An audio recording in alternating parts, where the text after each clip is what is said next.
XRP price prediction, a realistic one for you for the next 3 to 6 months. Metaplanet pursuing some big buying action. What are they buying? I'll share it with you. Sailor celebrating 5 years. 5 years of what? Horrible AI art? Yeah, but he's also celebrating something else. We're also going to talk about the stablecoin boom, and it's I say lots of naughty things, so here's your warning. green up on the screen, and this guy's wearing a green shirt. Now we're going to get into a realistic XRP price prediction. There's some caveats I got to share with you. But before we do that, your comments come first because you, the viewer, matter most.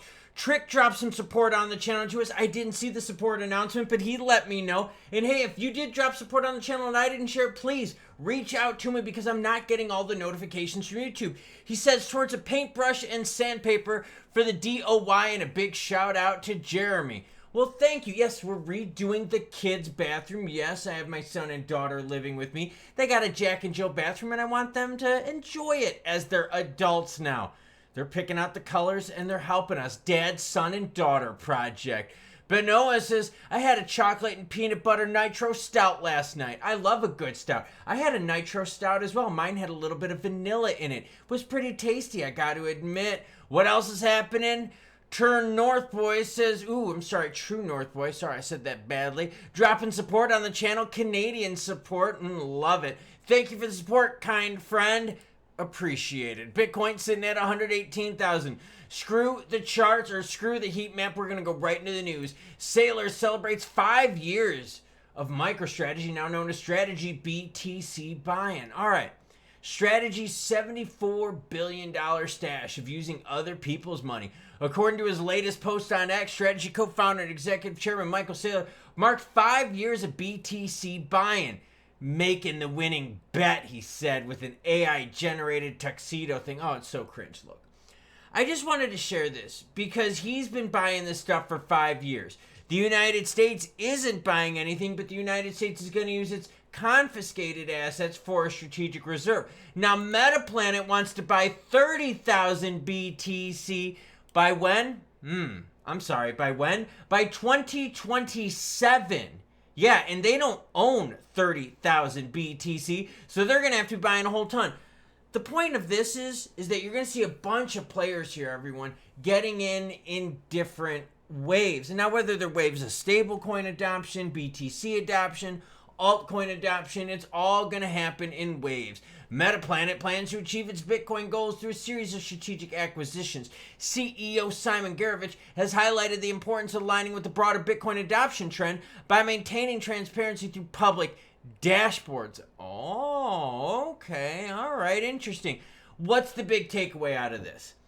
Big companies are buying BTC using other people's money to hedge against inflation, to hedge against a weakening currency of their, preference, whatever preference that their market is built in, and also to what? To give them some financial freedom. Maybe there's some debanking that they're worried about. This is all important. Now, stablecoins are having the same effect, right? We're seeing different layers of that. Stablecoin boom has made crypto ramp sexier. Merger and acquisition targets. Oh, that is true. We're seeing some mergers and acquisition stuff happening. On and off-ramp companies were initially the ones connecting the legacy payment systems with the sort of blockchain adjacent systems that exchanges pioneered. Now they can go from simply calling themselves on and off-ramps to full-fledged payment providers. Oh, this is because of the Genius Act, everyone. With the federal framework in place, Citigroup said this week that it's exploring a stablecoin months after Bank of America signaled the same. So again, different waves of adoption that's hitting the market. Lopez said stablecoins emerged within the crypto industry primarily as a way for exchanges to overcome long settlement times. On and off ramps have been a large driver for some new use cases that we hear year-round stablecoins. Oh, okay. Earlier this year, crypto payment services MoonPay acquired Helio and Unstoppable Finance. Mergers and acquisitions. This is what we like to see. Toronto-based payment firms, 200 million. We're talking about what? Rail, because Ripple bought them. Oh, okay. So, look, you're seeing different waves of adoption with BTC, different waves of adoption with stablecoins. You're going to get different waves of adoption with what? The alts as soon as we get the regs. We should be getting them in September or October. Now, let's talk about XRP price prediction next 3 to 6 months. I'm going to go right to it, okay? For XRP, Fencer has set a target of $5.20 to $6.50 over the next 3 to 6 months. All right. Fencer's forecasts of XRP are more conservative compared to some ultra people. For instance, influencer Alex Cobb, who's a complete fucking moron on X, said XRP could trade to $22 by December. XRP is right now at $3.10. Fucking retard. Now, let's go back to that article. For XRP to hit $5.20 to $6.50, what Fencer is saying, to get to those levels, Bitcoin would have to hit what? Bitcoin would have to trade between 160,000 to 225. Whoa. Okay, so we got to put that into perspective.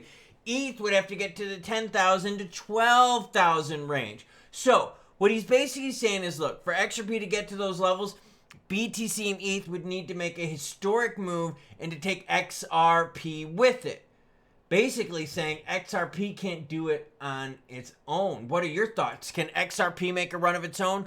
Right now, crypto market volume is 120 billion. We're slowing down on this Sunday, but it's still strong. 47 out of 100 altcoin season index looking healthy. XRP volume's at 3.3 billion, and we're floating north of $3. That's good news for all of us because what? It's quiet times this August. Yes, it's a trap month, but north of $3 XRP is a good thing. Volume's holding strong. We're seeing waves of stablecoin adoption, waves of BTC adoption, and sooner or later we're going to get what? Altcoin adoption, friends. All right, so why did I bring the price prediction stuff up? Well, number one, you still got players out there calling for $22 XRP in December, and we can't even break $4. Okay, I know, crazy, bizarro world. And Cobb's one of those wackos on X that is ultra way bullish for no freaking reason. But I brought it up because a lot of players that are suggesting big numbers for XRP are also suggesting big numbers for BTC and ETH, suggesting that the only way XRP can get to those numbers is by riding on the coattails of BTC and ETH. And I'm thinking we could see that separate. We could see that action happen outside of BTC and ETH if we get some altcoin regs. And I think that's the big takeaway that a lot of us have to look at here is go, whoa, whoa, whoa. BTC and ETH have made that action happen because they've been given the golden pass, right, as commodities.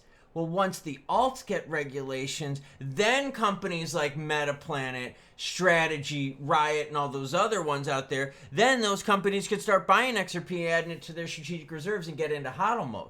Then they could have strategic reserve plans, right, like these companies that I share with you, and can put pressure on XRP price-wise as well. But you need the regs for that to happen. So, basically, it can happen, but what do we need to happen first? Regaronis. Now, in order for XRP to get to the prices, they said BTC's got to get to like 162.25. That's... no, I mean, let's be real here. We're like at 118,000 for BTC right now, so a little bit of wacko world out there. I mean, conservative...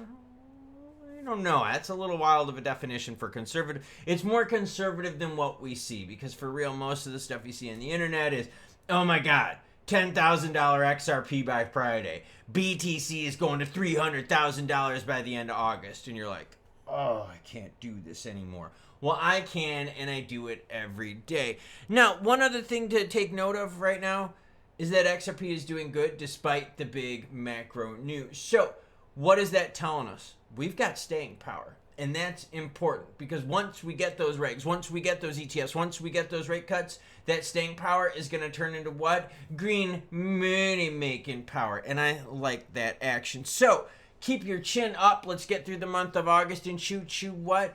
Shoot biznatches.